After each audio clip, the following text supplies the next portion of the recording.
This video is entitled Emerging Trends, Technologies, and Applications and goes along with Chapter 14 of our Introduction to Information Systems.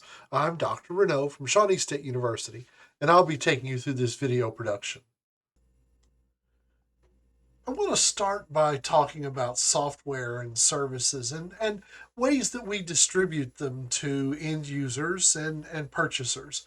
There's the pull distribution method where a user pulls what they want from the network or from the internet, like what you do with your web browser. You want to go to a website, you pull that information down.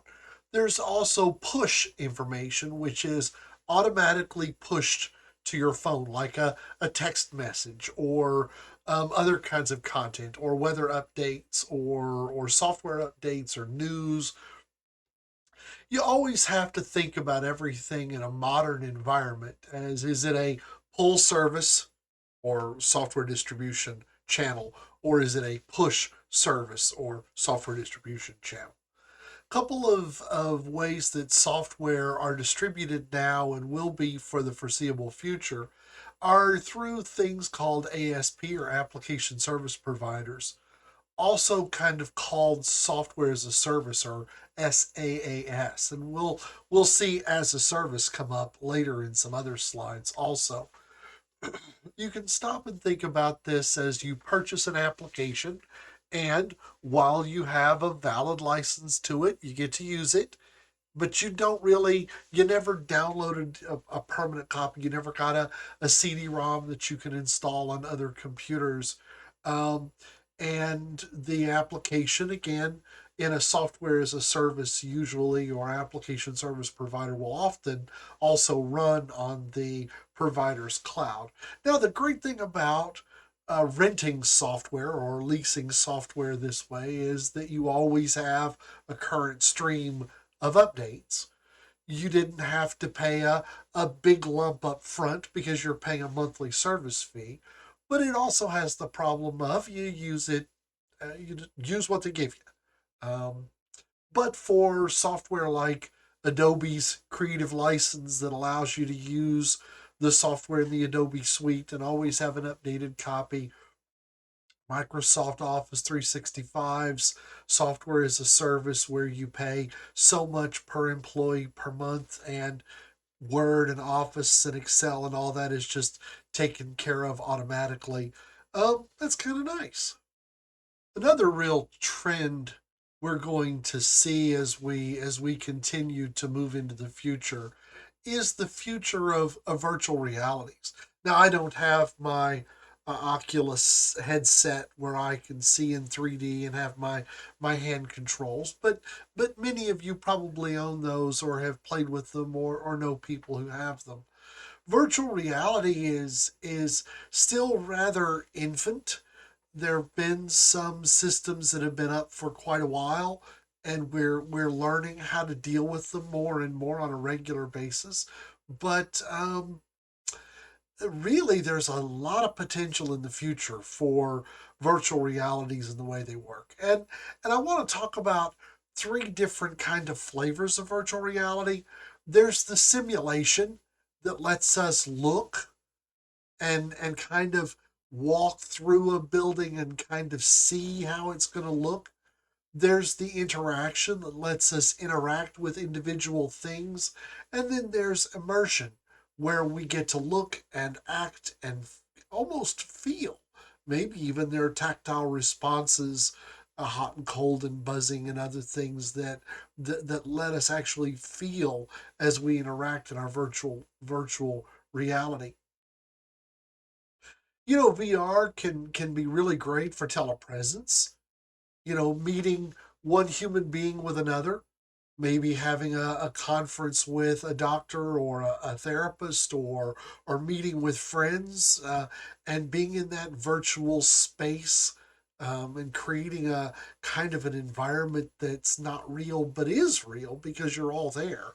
Um, it's really great for full body immersion. Imagine, using virtual reality systems for flight training, for hazardous materials, for all kinds of other things, and network communications.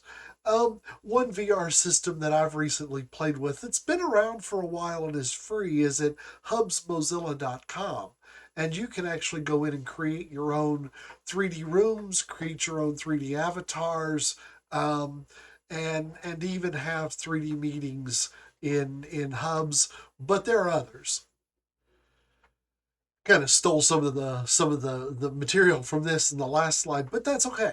Um, VRs are either egocentric or exocentric. An egocentric virtual reality is you're immersed and you're actually there. And when you turn, you see people and you see other people and you can interact with those people in an egocentric, where an exocentric virtual reality is kind of a window view, but you can't really interact with it. You can move around and do certain things. But again, it's used for simulating surgery and training doctors, for flight training, for emergency operations. You can tour all kinds of great historical buildings and places. You can design a building in 3 dimensions and walk a potential customer through as an architect. Virtual classrooms, game, fun, virtual worlds, and all kinds of other things can be done using VR. And really, who knows? I mean, maybe in a few decades when we're all sitting around with our VR goggles on all the time, we'll just live in a virtual world and never come out to reality. Maybe the Matrix is true. I don't know. The author of our text also mentions the thought of augmented or mixed reality, where we use a virtual reality system to kind of enhance the real world. Um, there was a product several years ago called the Google Glass that didn't work very well and didn't go very far, but it would allow you to see images on a pair of glasses in front of your eyes that would overlay the world. Well, imagine how wonderful that would be for telemetry, for data collection, for all kinds of other things, to be able to see um, kind of an augmented screen that allows you to mix virtual reality and real reality. Well, I mean, several couple years ago, there was that Pokemon Go game that lots of people would walk around with their phone and they were looking at reality and Pokemon characters, and you'd go to real places and you'd find the Pokemon characters. I mean, that was a craze several years ago. I'm sure some of you did that. I know my wife did. Are we going to see even more and more of this augmented and mix between the real world and the virtual world? I think the answer is the future. Yeah, definitely. Now, lots of us have probably heard of the cloud. The cloud is basically somebody else's computer, and we're just using it through the internet, using it through a network. I have a t shirt with this logo, and that's why I put it here. There is no cloud, it's just somebody else's computer. Yeah, but it's somebody else's giant computer network, and we're renting a small piece of it. So if we're going through Amazon Web Services or through Microsoft's Azure or one of the other cloud providers, they have data centers scattered all over the world. They have hundreds of thousands of processors running simultaneously. They've got terabytes and exabytes of data online, ready to go, backed up, secure, and all that other stuff. And you can rent a little piece of it to put your server on virtually so that you don't have to own your own server. You don't have to worry about your own connection. It's scalable. That's a great thing about the cloud. If right now you need a little bit, but in 6 months you need more, and in a year you need more, well, just buy more. It costs you more every month, but you can scale it. You buy what you need. You've got the distributed global data centers. You've got disaster recovery. You've got backup. You've got a place to store big data from lots of different sources. Now, again, remember, the more you store, the more you pay. But and eventually, is it cheaper to have your own equipment or their equipment? It kind of comes out in the wash if you keep your equipment current and keep everything updated. Um, and the acronym I have over here on the slide, SAP, it's somebody else's problem.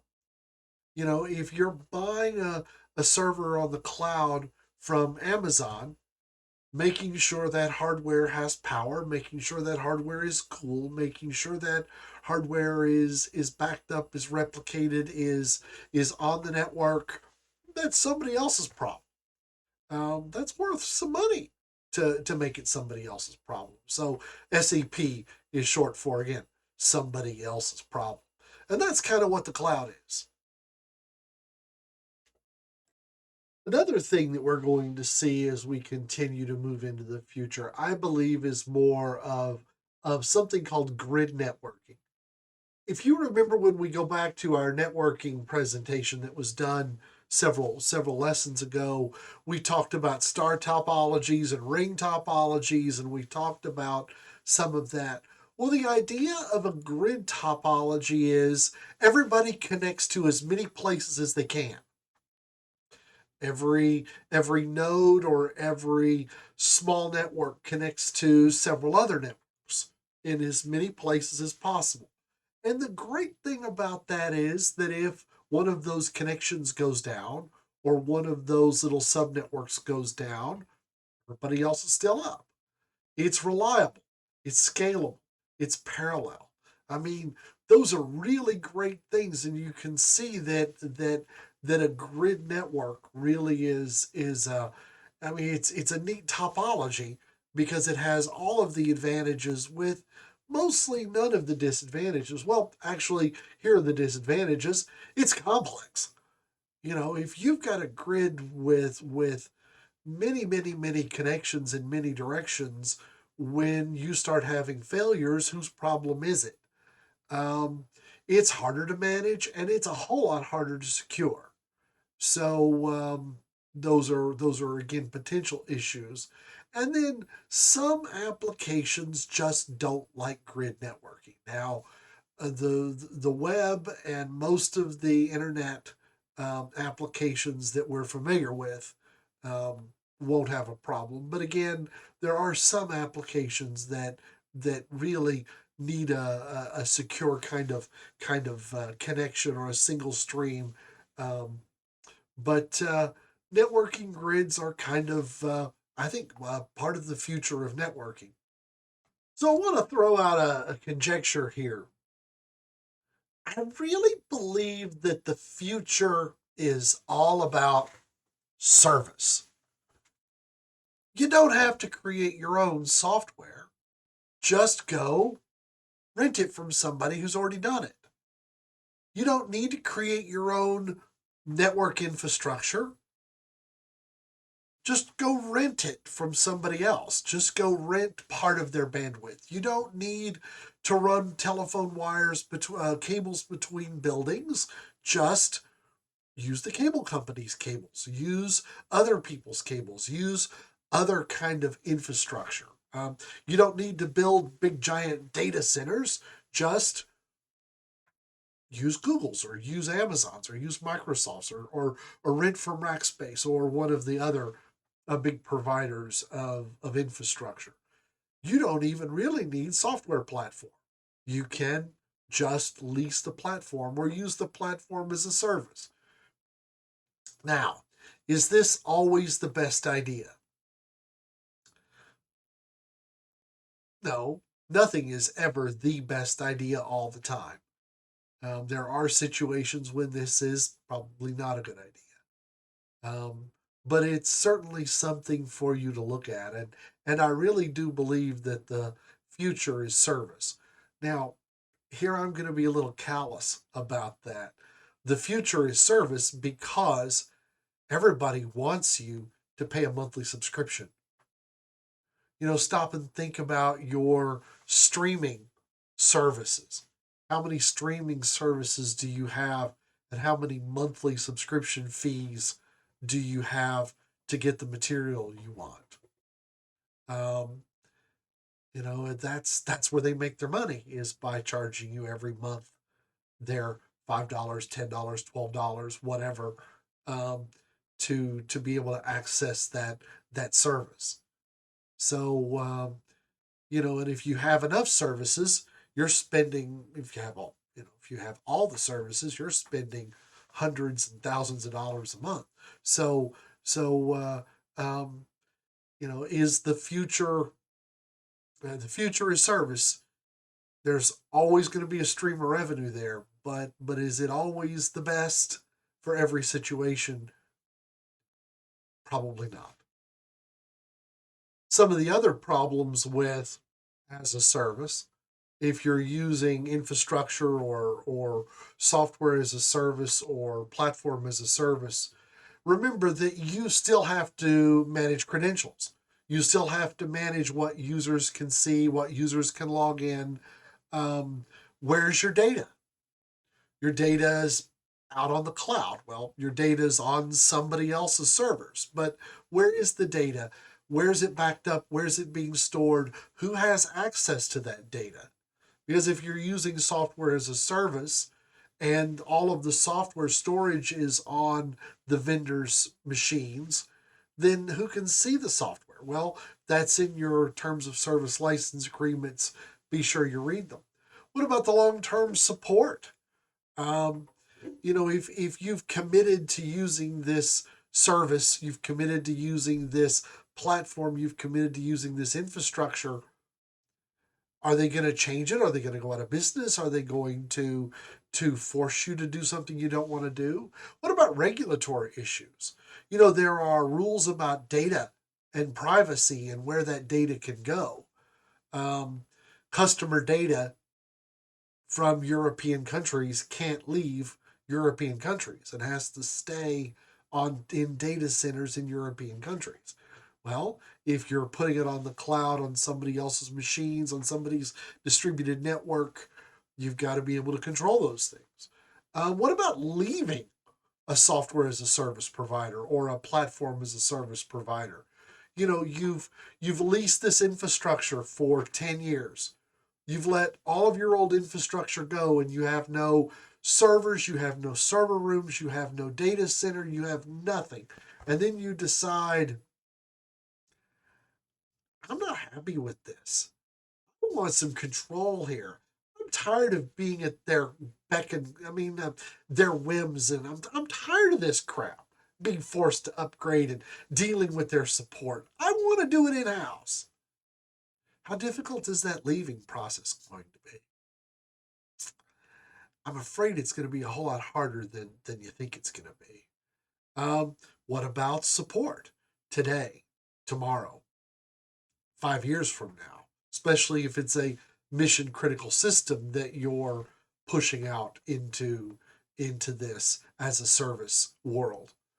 And what about when you're being forced to upgrade and update when you don't want to? Maybe you've got an old application that's running on a cloud server that won't work with the new version of Microsoft Windows Server. But your provider is saying you must upgrade. How are you going to handle that? So there are all kinds of problems when you're dealing with the world as a service. And one of the other problems is there's always the monthly subscription fee.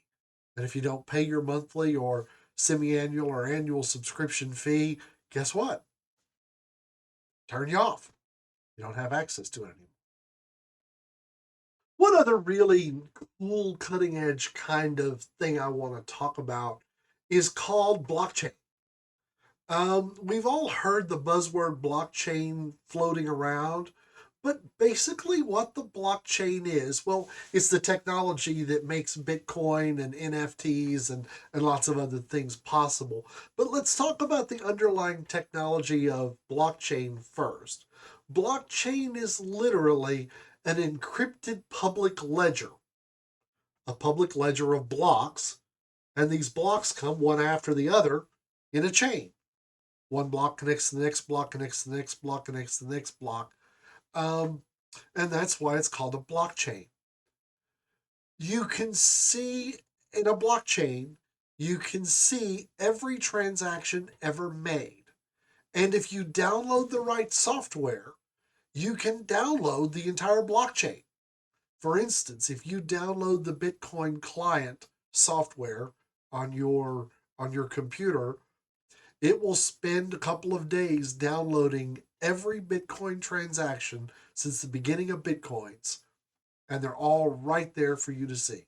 Now, names and addresses and who it was to and what it was for isn't listed. All you see is this address sent this to this address. This address sent this to this address. These bitcoins got created in a mining operation. This address sent these bitcoins to this address, and that's all you see. These addresses are great big long cryptographic strings, and each transaction is then wrapped in another cryptographic. They're encrypted and then uploaded and then encrypted and then uploaded, and each one of these blocks is encrypted and then uploaded into the chain. So it is really a very secure way, but by having this one centralized chain of transactions, by having this one globally published chain of cryptographic and cryptographically signed transactions in this big giant public ledger. If I want to know how many bitcoins are in my Bitcoin address, all I have to do is go to the ledger and go from the very beginning of time to the very end of time and add them all up. And that tells me how many bitcoins I have. And anybody in the universe can verify how many bitcoins an address has. Now, who holds that address? It requires having the cryptographic key to decrypt the address. Just knowing an address exists and knowing the number of an address doesn't mean you can get what's in the address without the key to open the address. So that's and there's a website blockchain.com/explore, and you can actually go and explore the Bitcoin blockchain, the Ethereum blockchain, the Litecoin blockchain, and several other blockchains there, and actually see every block and every transaction since the beginning of time on those blockchains. So, what are the uses for a blockchain? Well, I talked about bitcoins, cryptocurrencies, bitcoins, Litecoins, Ethereums. There are literally thousands and thousands of cryptocurrencies out there. And if you want to create your own cryptocurrency, like the guy at Dogecoin who just decided to name the cryptocurrency after his dog, it was a joke, but yet they're worth, I don't know, 10, 15 cents a piece right now. Um, just go download the software, make the modifications to it, and publish yourself a blockchain. And if enough people want to use it, it may become worth something. But blockchain can be used for health records, for inventory, for audit trails, for electronic voting, for smart contracts where individuals post a contract and the other person agrees to the contract, and that's all stored in the blockchain. Um, NFTs, non fungible tokens, are also all possible uses for the blockchain. It's a whole lot bigger technology. It's a whole lot bigger idea than just cryptos and making the fast money from cryptos. But it's also been kind of tainted by bitcoins and the cryptos and all of that kind of stuff. But the blockchain really is kind of cool because it allows for a secure it allows for a secure chain of transactions to be published globally, and everybody can see all the transactions, but the transactions themselves and who benefited from and not, and what the details of that transaction were, may or may not be seeable without the proper decryption keys to be able to open those. So it's a really neat technology when you stop and think about it.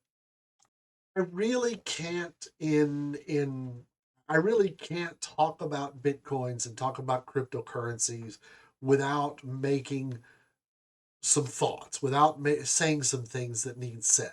Remember, a cryptocurrency has no real value. There's no there's no lump of gold, there's no dollar bill in a savings account, there's nothing backing the cryptocurrency. It is just a ledger entry in a blockchain that means it has no intrinsic value. It has no real value.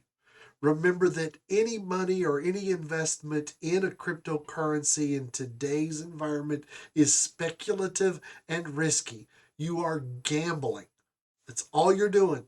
If you're buying cryptos, selling cryptos, you might have made hundreds of thousands of dollars.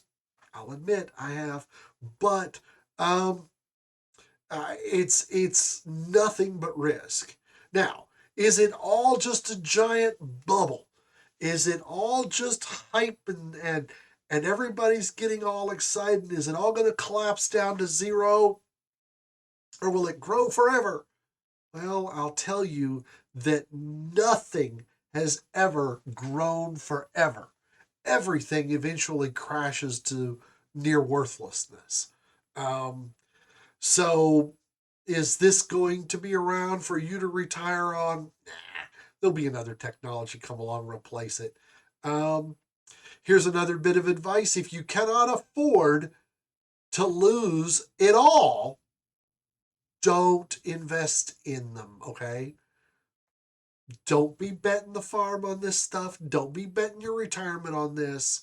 Um, cryptos are sexy, they're fun, they're all of that, but now, one other thing I have to say: this is not investment advice. I'm not suggesting you invest in cryptos. I'm not an expert in investment and investing in cryptos, and nor should you take anything I say in suggesting that you're going to make money investing in cryptos. That is not the case. You have the propensity to lose everything. So remember, there is no real value. It's speculative, it's risky, it could just be a giant bubble. And if you can't afford to lose it all, don't. Um, yeah, just I have to say that to keep us all out of trouble. And lastly, I want to say thank you. This is video 14 and the last video in the Information Systems Introduction series. We made it through to the end. Yay! Okay, if you have any questions or comments regarding this or any of the other videos in this or any other series I've created, please contact me at jrenault at shawnee.edu. Remember, this specific presentation was copyright 2022 by James Imbrano, PhD. All rights are reserved under copyright. Again, thank you for watching. Thank you for suffering through. And I hope your life is successful and the future is bright and bold for you.